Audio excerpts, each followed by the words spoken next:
எத்தனையோ ஊழியங்காரங்களையும் எத்தனையோ ஆயர்களையும் நான் சந்திச்ச பிறகு எந்த ஊர்ல ஒரு மாற்றத்தை உணர்ந்த ஒரு ஆயர்னு சொன்னா அது ஐயா மனோகர் ஐயா தான். அப்போ அந்த விபிஎஸ் ஒவ்வொரு ஆண்டும் வெவ்வேறு மாதிரி ஒரு ட்ரெடிஷ்னலா நடக்கும். ஐயாவுடைய மாற்றத்தை பார்த்தீங்கன்னா டிஃப்ரெண்டா இருந்துச்சு. எனக்கே ஆச்சரியமா இருந்தது. அவர் ஒரு முற்போக்கு சிந்தனையாளர். எந்த ஆளை வச்சு சாட்டையை சொல்லட்டுனா இந்த பம்பரம் அழகா சுத்தும் அப்படிங்கிற ஒரு கவர் பண்ணக்கூடிய அது கை சுத்தமான கை. அதை நான் சொல்லியே ஆகணும். ஏன்னா பண பரிவர்த்தனையில ஒரு பக்காவான ஆள். அவர் செய்த ஏழை எளிய குடும்பங்களுக்கு பார்த்தா நான் இப்ப அவர் கிளம்பின பிறகுதான் தெரியுது எத்தனையோ குடும்பங்களுக்கு மறைமுகமாக அந்த குடும்பங்களை அப்டேட் பண்றதுக்கு என்ன அப்டேட் பண்ணணும்னா என்ன பண்ணணும், என்னெல்லாம் கொடுக்கணும் அப்படிங்கிறத அவர் தேவை அறிஞ்சு யார் பணக்காரங்களோ அங்க அவங்களை சாட்டையை போட்டு பிடிச்சிருக்கோம். அப்படிப்பட்ட ஒரு நபர் உங்களை உறவினரா இருந்தா கூட நான் எதை நேர்மையா எதை கடைபிடிக்கணும் அதைத்தான் அப்படிப்பட்ட ஒரு நல்ல மனுஷரு. இந்த காலத்துல நல்லதை சொல்றவங்களே நாட்டுல கொஞ்சம் பேர் தான்டா. திருமண்டலங்கள் தியாகத்தால் உருவானது, நமது தியாகத்தால் அல்ல. வெளிநாட்டு மிஷினரிகள் இங்கு இந்தியாவில் முன்னேறாத கிராமங்களை சென்று சேர்ந்து இங்கு இருக்கின்ற நிலைமையை பார்த்து முதலாவதாக ஆன்மீகத்தை மட்டுமல்ல இங்கிருக்கின்ற எல்லா மனிதர்களின் அறியாமையை நீக்க வேண்டும் என்பதற்காக கல்வியை உருவாக்கினார்கள். அதற்கு பிறகு மருத்துவம், அதோடு இணைந்துதான் ஆன்மீகத்தை உருவாக்கினார்கள். இது வரலாறு. அப்படி ஒரு வரலாறு படைத்த மண்ணிலிருந்து தற்போது உங்களை சந்தித்துக் கொண்டிருக்கிறேன். சாயர் என்று அழைக்கப்படுகின்ற வெளிநாட்டு மிஷினரி அவர்கள் இந்த சாயர்புரம் மண்ணுக்கு பல 100 ஏக்கர் நிலங்களை இந்த ஊருக்கென்று அந்த காலத்திலேயே எழுதி கொடுத்து இன்று சாயர்புரம் என்று அழைக்கப்படுகின்ற இந்த வரலாற்று புனித மண்ணில் நான் இன்று உங்களை சந்திக்கிறேன். தற்பொழுது தூத்துக்குடி ஆசிரியர் திருமண்டலத்தின் பேராயர் தேர்தலில் நின்று கொண்டிருக்கின்ற ரெவரண்ட் மனோகர் அவர்களை பற்றி நாம் ஏராளமாக சொல்லிவிட்டோம். இந்த திருமண்டலத்தில் இனிமேல் ஒரு பேராயர் வீழ்ந்துவிடக்கூடாது என்பதற்காக ஒவ்வொரு மனிதர்களாக சென்று சந்திக்கின்ற வேலைகளை நான் செய்து கொண்டிருக்கிறேன். அதன் ஒரு பகுதியாக ஐயா அவர்கள் பணியாற்றிய சாயர்புரம் மண்ணிலிருந்து உன் வாயல்ல புறத்தியானே உன்னை புகழட்டும் என்ற வேதாகமத்தின் வசனத்தின்படி அவர் மூலமாக நன்மை பெற்ற, ஆன்மீகத்தில் பெற்ற, அதுபோல ஏராளமான பொது விஷயங்களிலும் ஐயா சிறந்து சாதித்திருக்கிறார். அதை குறித்து ஒவ்வொன்றாக நமது வலைதளத்தின் மூலமாக உங்களிடம் கொண்டு சேர்க்கின்ற வேலையை தொடங்க இருக்கிறேன். ஐயா வணக்கம். உங்களை சந்திச்சதுல ரொம்ப சந்தோஷம். நீங்க பெரம்பு தொலைக்காட்சி இதுல இருந்து வந்திருக்கிறதாக நான் கேள்விப்பட்டேன். ஆனா நான் இங்க ஓய்வு பெற்ற ஒரு தலைமை ஆசிரியர். இந்த ஊர்ல நான் இன்னைக்கு நீங்க கேட்ட உடனே ஒரு அருமையான கொஸ்டின் கேட்டீங்க என்கிட்ட. இந்த ஊர்ல ஆலய பணிகளை எந்த விதத்துல இருக்குது, சமூக பணி எப்படி இருக்கிறது அப்படிங்கிற ஒரு கொஸ்டினை நீங்க ரைஸ் பண்ணீங்க. ஏன்னா கட்டாயமா ஒரு ஆசிரியரா நான் இந்த இடத்துல இந்த கருத்தை பதிவு பண்ண விரும்புறேன். ஏன்னா நான் இந்த ஊர்ல உடனே இந்த ஒரு 5 வருஷம் 10 வருஷம் இதை ஃபீல் பண்ணிட்டு நான் சொல்ல வரல. கிட்டத்தட்ட எனக்கு 60 வயசு ஆயிடுச்சு. இந்த நேரத்துல எத்தனையோ ஊழியங்காரங்களையும் எத்தனையோ ஆயர்களையும் நான் சந்திச்ச பிறகு எந்த ஊர்ல ஒரு மாற்றத்தை உணர்ந்த ஒரு ஆயர்னு சொன்னா அது ஐயா மனோகர் ஐயா தான். ஏன்னா இவங்களை பத்தி எத்தனை பேருக்கு தெரியுமோ தெரியாதோ, நான் பொதுவா வீட்டை விட்டு வெளியே வர மாட்டேன். ஞாயிற்றுக்கிழமை ஆலயத்துக்கு போற ஒரு ஆள் தான். ஆனாலும் என்னுடைய அரசு பணிக்கு நிமித்தமா நான் ஓடிட்டே இருந்த ஒரு ஆளு. ஆனா முதலாக என்னுடைய மகனுக்காக நான் சண்டே கிளாஸ்க்கு போனேன். அங்க உள்ள மாற்றத்தை நான் பார்த்தேன். ஓய்வு நாள பள்ளிகள், அப்போ அந்த விபிஎஸ் ஒவ்வொரு ஆண்டும் வெவ்வேறு மாதிரி ஒரு ட்ரெடிஷ்னலா நடக்கும். ஐயாவுடைய மாற்றத்தை பாத்தீங்கன்னா டிஃப்ரெண்டா இருந்துச்சு. எனக்கே ஆச்சரியமா இருந்தது. அவர் ஒரு முற்போக்கு சிந்தனையாளர். ஏன்னா ஒரு இடத்துல எதை எப்படி கொண்டு போகணும், கால மாற்றத்துக்கு ஏற்ப அதை அப்படி மாற்றமா எடுத்தாரு பாருங்க. வெளியே இருந்து ஆட்களை வர வச்சு என்டையர்லி டிஃப்ரெண்ட். ஒரு நிமிஷம் கூட அந்த டைம் ஷெட்யூல் ஆட்டும் அவரும் அவருடைய ஒய்ஃபும் அப்படியே பக்காவா எதிர்கால சந்ததியை எப்படி வழி நடத்தணுமோ அப்படி வழி நடத்தினாங்க. அது எனக்கு ரொம்ப இம்ப்ரெசிவா இருந்துச்சு. முதலாக நான் இம்ப்ரெஸ் ஆனது அவர் தான். இதுக்கு முன்னால வழக்கமா ட்ரெடிஷனலா அப்படியே நடக்கும். ஏன்னா அப்போ முதல்ல நமக்கு ஆங்கிலேயர் வந்தாங்க, ஆண்டவரை பத்தி எடுத்து சொன்னாங்க. அதுல நம்ம எல்லாத்தையும் இப்ப லேர்ன் பண்ணிட்டோம். நிறைய விஷயங்களை நம்ம கடந்து வந்துட்டோம்.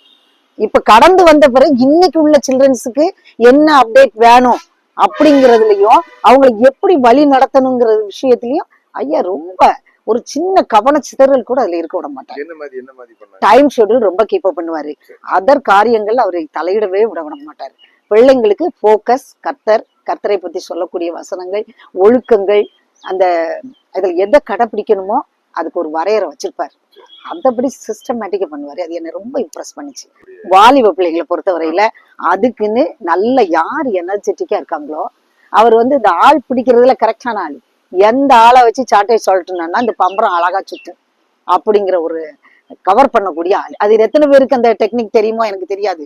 ஆனா நான் அவர்கிட்ட பார்த்த விஷயங்கள், பார்த்தா சாதாரணமா அவரை தெரியும், ஆனா நான் உணர்ந்த விஷயங்கள் அது. வாலிப பிள்ளைகளை அப்படி அழகா டைரக்ட் பண்ணாரு. இந்த வாலிப பிள்ளைகள் உள்ள வந்தாங்க, உட்கார்ந்தாங்க, நிறைய விஷயங்களை லேர்ன் பண்ணாங்க. அது எனக்கு ரொம்ப பிடிச்சிருந்துச்சு வாலிப பிள்ளைகளை பொறுத்தவரையில. அடுத்து கிராம ஊழியங்கள், அதுக்கு எந்த நபரை அனுப்புனா சரியா இருக்குமோ அந்த நபர்களை நல்லா அழகா பக்காவா தேர்ந்தெடுத்து பிளான் பண்ணுவாரு. இப்ப ஏனோ தானன்னு ஒருத்தங்க ஒரு குரூப் அனுப்பணும், அது ஏதோ நடந்துச்சு ஃபார்மாலிட்டிக்கு ரெக்கார்ட் பண்ணோம் அப்படிலாம் கிடையாது.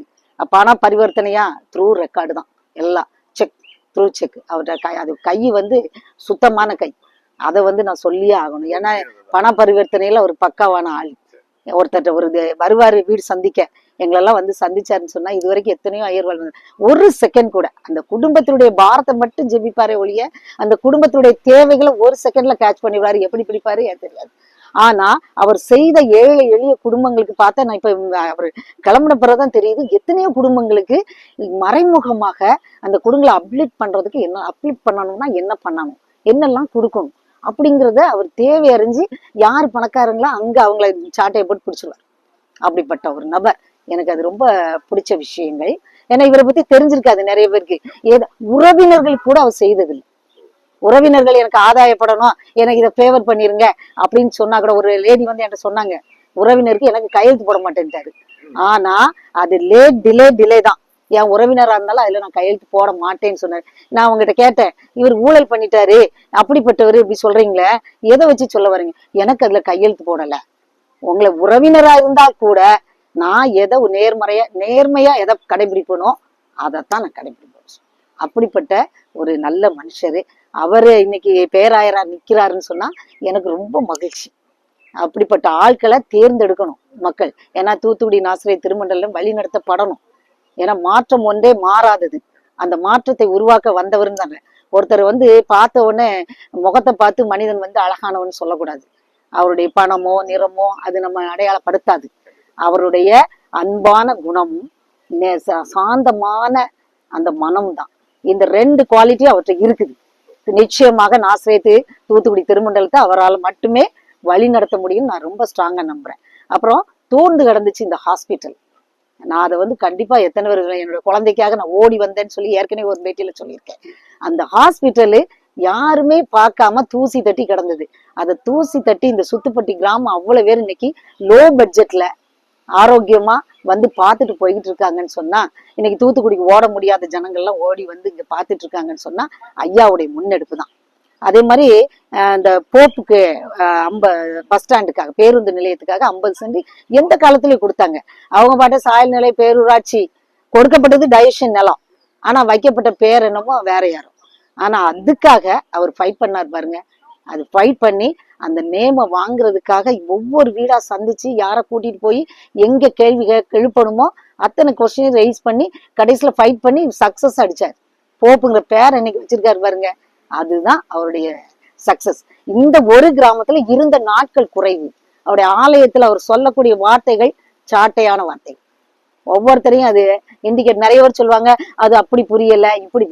எப்பயுமே நம்ம அப்டேட்டடா இருக்கும் பொழுது அது புரியுறவங்களுக்கு புரியும். அன்றைக்கு பாரதி வந்து சொன்னார் பாருங்க, புதுமையை யாராவது ஏத்துக்கிட்டோமா, பெண்கள் வெளியே வரக்கூடாது அப்படின்னு சொல்லி அடைச்சு போட்ட காலத்துல பாரதி வந்து புதுமையான கருத்தை எவ்வளவு இன்ட்ரோடியூஸ் பண்ணாரு. எத்தனை பேர் ஏத்துக்கிட்டாங்க? ஏத்துக்கல. ஆனா இன்னைக்கு அதே போல புதுமையான கருத்துகளையும் முன்னோக்கு பார்வையும் எதிர்காலத்துல சார்பத்துறை வளர்ச்சியில அவருடைய பங்கு இன்னைக்கு ஊனப்பட்டு இருக்கிறது. நிச்சயமாக அவரு சாயர் என்ன முன்னெடுப்புக்காக இந்த இடத்த ஏற்படுத்தினாரோ அதே ஏற்பாடை இன்னைக்கு மனோகர் ஐயா அதை எழுப்பி விட்டுட்டு போயிருக்கிறாங்க. இன்னும் கூட நான் எனக்கு அவரு பின்னாலதான் கேள்விப்பட்டேன், அவருக்கு ஒரே சன்னு. அவரை கூட அந்த ஊழியத்துக்கு தான் அவர் பயன்படுத்தினார். நல்ல இடத்துல கொண்டு ஒரு பெரிய அரசு வேலையிலயோ ஒரு அதிகாரியாவோ நிறுத்தியிருக்கலாம். அவருடைய சன்னுக்கு கூட ஊழிய பாதையை தேர்ந்தெடுத்து கொடுத்திருக்காரு பாருங்க. இது வந்து ஒரு டெடிகேட்டட் பர்சன். அவரு தன்னுடைய இறைவனுக்காக தன்னுடைய வாழ்நாளை அர்ப்பணித்தவர். அதுங்கிறத நான் வந்து இந்த இடத்துல ஸ்ட்ராங்கா பதிவு பண்ணிக்கிறேன். நேர்மையானவர்களுடைய வழியை கர்த்தர் அறிவார். நேர்மைக்கு கிடைக்கும் வெகுமதியானதோ நிலையானது. அதாவது நேர்மையெல்லாம் நிரூபிப்பதற்காக மட்டுமே இல்லை, நாம் வாழ்வதற்கு, எப்படிப்பட்ட வாழ்வை வாழ்வதற்கு, பயனுள்ளதாகவும் நலமாகவும் வாழ்வதற்கு ஜெயமோகன் ரைட்டர் எழுதியிருப்பார் பாருங்க.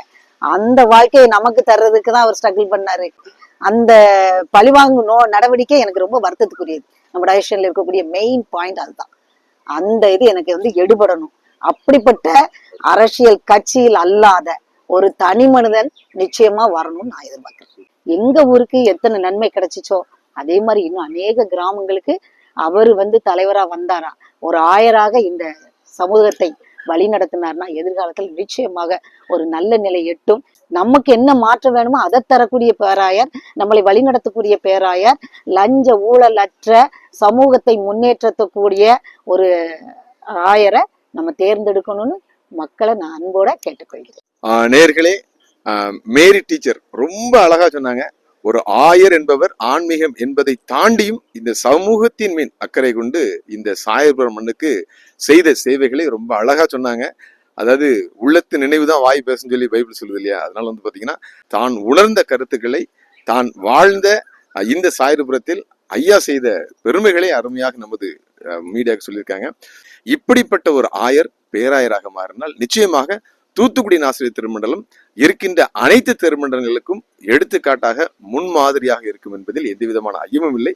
இந்த திருமண்டல பேராயர் தேர்தலில் அணிகள் சார்பில் இல்லாமல் ஆண்டவர் சார்பில் போட்டியிடுகின்ற ஆயர் மனோகர் அவர்களை அனைவரும் தேர்ந்தெடுத்து இந்த திருமண்டலத்துக்கு பெருமை சேர்க்குமாறு அன்போடு கேட்டுக்கொள்கிறோம். அனைவருக்கும் கண்கள் பூரா கண்கள் போல